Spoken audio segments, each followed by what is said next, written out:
Instagrammers and stationery enthusiasts, it's Christy here, Snarky Wordsworth over on Instagram and Reddit, and today I have a pen and nib review for everybody out there. But before I jump into that, I wanted to ask a very quick question. Is anybody else planning on heading to the Ohio Pen Show this coming weekend? I'm going to be there on Friday, and I'm super duper excited about it. I've been to the show before, and it's always a great time. They have a lot of really interesting vendors there. And they also have a number of really great nibsmiths. So I'm planning on getting a couple of pens tuned, and then I'm going to get my first in-person custom grind. Very, very excited about that. So yeah, pen show is just a great time altogether. You get to talk to fellow pen fans, which if you're like me, you might be in an area where nobody else happens to practice the same hobby. So they get that glazed over look when you start talking about pens. So not having that at an event is really nice, just to be able to sort of gush about whatever you're writing with now. But yeah, so if you get the chance to go to a pen show, you definitely should. And hopefully I might see you at the Ohio Pen Show. Anyway, onward to the review. This is the LAMY Vista, and I have a 1.1 calligraphy nib in here. If you are familiar at all with LAMY, you've probably seen this body type before. This is pretty much exactly the same as the LAMY Safari, the AL Star, and the LAMY LX. Really, your big difference is going to be in the materials used. Potentially the most noticeable difference would be within the nibs. Within the Safari and the Vista, you just have your standard steel nib. And then the LX has this coated black nib. Now, the literature on the LAMY website says it does change the way that the pen writes. I don't really know that I agree with that so much. I mean, I think it's pretty negligible, the difference, but I like them both, so it doesn't really matter at the end of the day. Other than that, though, pretty much the same pen. The LAMY Vista is going to run at 138.9 millimeters long capped. Once you post it, it's going to run at 163.9 millimeters. It's about 17 grams in weight, and the converter will hold 1.08 milliliters of ink. The converter is going to be the same whether we're talking about this pen, the Safari, the AL Star, or the LX. It's all interchangeable, which is nice. So if you need to swap out, you don't have to buy a new converter for it if you don't happen to be a cartridge person. So very nice, very convenient. Other elements of the body that are going to be pretty much the same. Everything, including this demonstrator, though it doesn't really need it, but you know, whatever. All of these pens have this lovely little ink window. Again, it's hard to see because we're dealing with clear plastic, but it's there. Could you be in focus? There we go. Right there. Really sturdy clip. Now, I'm not going to lie. I absolutely abuse these like crazy. I will link it onto something that it probably shouldn't be, like heavier cardstock and chipboard and things where you would not think it would bounce back, but it generally always does. Still has that nice snap to it. They all have a finial. Will you focus? There we go. Kind of that has that little cross. The LX has it in like a metallic rose gold, since it's a rose gold pen, but it's just very simple and similar shape, and nothing fancy about the bottom. When you uncap, probably the biggest design element that I would say might put people off would be the hand grip.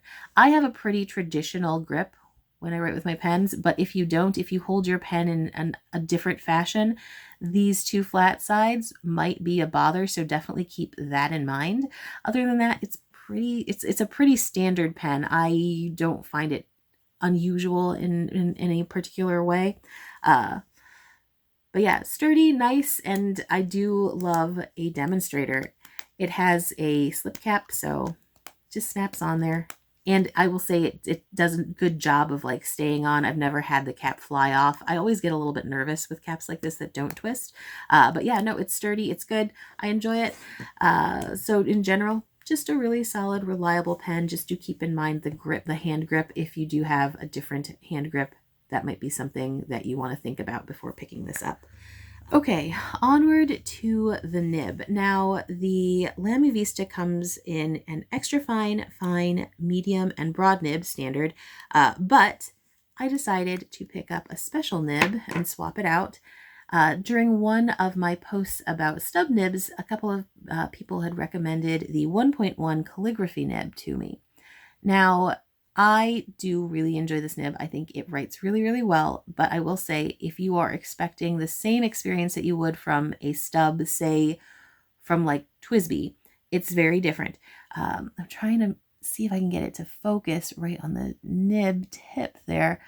Most stubs will have a much more rounded edge to them, which is the whole point of it being a stub, as opposed to an italic or a cursive italic. I would say this falls a little bit more cursive italic because it does have definitely a much sharper feel on the page. That said, I don't have to write anywhere nearly as carefully as I do when I'm writing with a pure italic.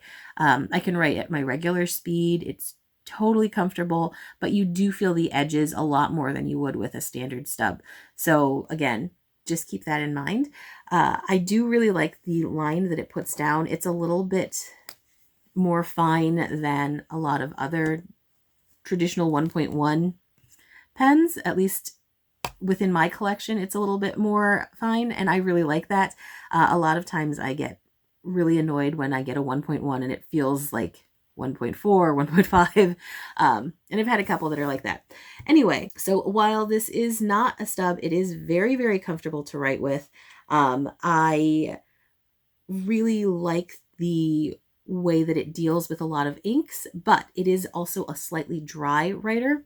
I initially had put Dominant Industries Autumn Forest in here, and it definitely did not like that ink.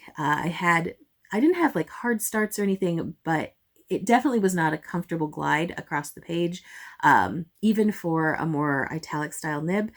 I swapped it out, and once I swapped into a wetter ink, it was like butter. I loved it.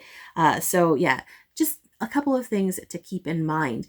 Now, just if we want to look at a size comparison, let me swap things out with my camera and we will take a look at how it holds up against other sized pens. Okay, I always open size comparisons with this little tidbit. I do tend to prefer pens that are sort of medium to small sized. So when I do a large pen comparison, some of my friends who prefer like chunkier pens find it a little bit laughable, but it's where we are.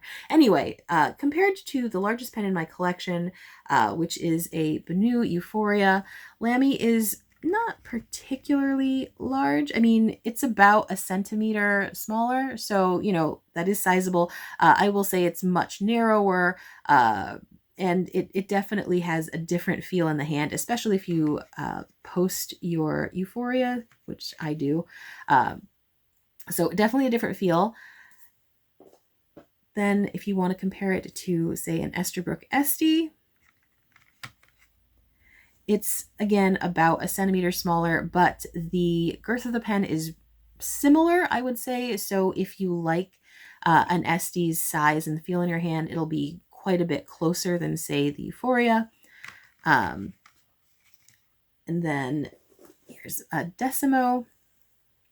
I find the Decimo is deceptively long, but because it's so narrow barreled, it never feels very large, but it is about the same size as the Vista. It's just a hair longer, and that's if you include the little clicker.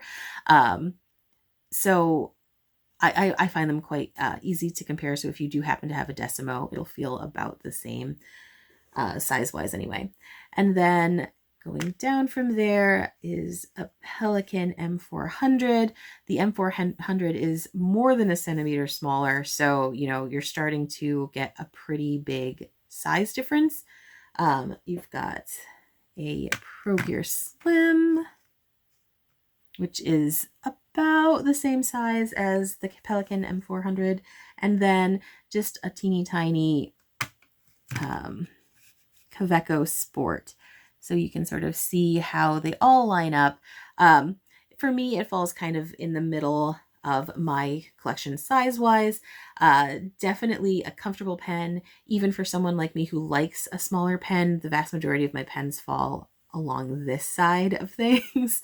But, you know, again, I think you 100% will still have a perfectly fine writing experience if you do happen to prefer larger pens. Okay, onward to the writing sample. Like I mentioned a little bit earlier, I did find that the 1.1 Calligraphy Nib did write a little bit dry. It really hated that Dominant Industries Autumn Forest, which is a great ink, by the way. I definitely don't want you to think it's not a wonderful ink. It's beautiful. I love it. Just does not work for me in this pen. What does work for me in this pen is Sailor Manyo's Yamabuki. It's an absolutely gorgeous yellow-orange shade. Looks phenomenal with this particular nib and just really, really perfect for fall. I've been writing with this a lot in the last few weeks and just makes me really happy when I see it. So let's go ahead and get to a little bit of a writing sample.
Okay, so one, you can see that this nib shows off that shading so beautifully.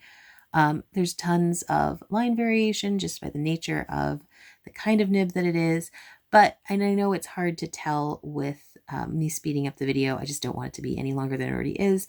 I really don't have to temper the speed with which I write. It doesn't feel like it's going to rip the paper at any point, which is really good. I know I have plenty of italics where I do have to be very concerned about that. It also works with the 4mm square. I don't have many 1.1 nibs that do that well. A lot of times I'll have to adjust and, you know, make my writing twice the size that it normally is. But you can see even with lowercase letters in the 4mm grid, it works really well. Everything's distinct, even with my teeny tiny writing. I am really impressed and I really do like it a lot. I'm super happy that I have it in my collection, and, you know, because it's so easy to swap out nibs with the Lamys, I do think that I might consider getting and trying some of the slightly broader ones just for like envelopes or, you know, headers and things like that, because I do like the way it feels and I do like the output of ink. So yeah, that is the little writing sample.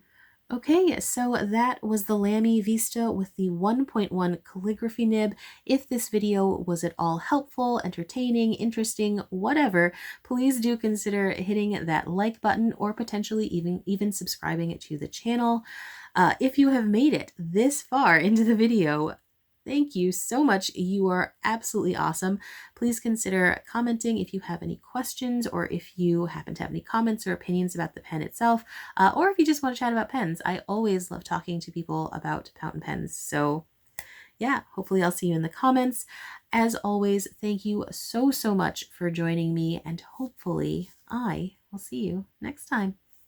Bye-bye.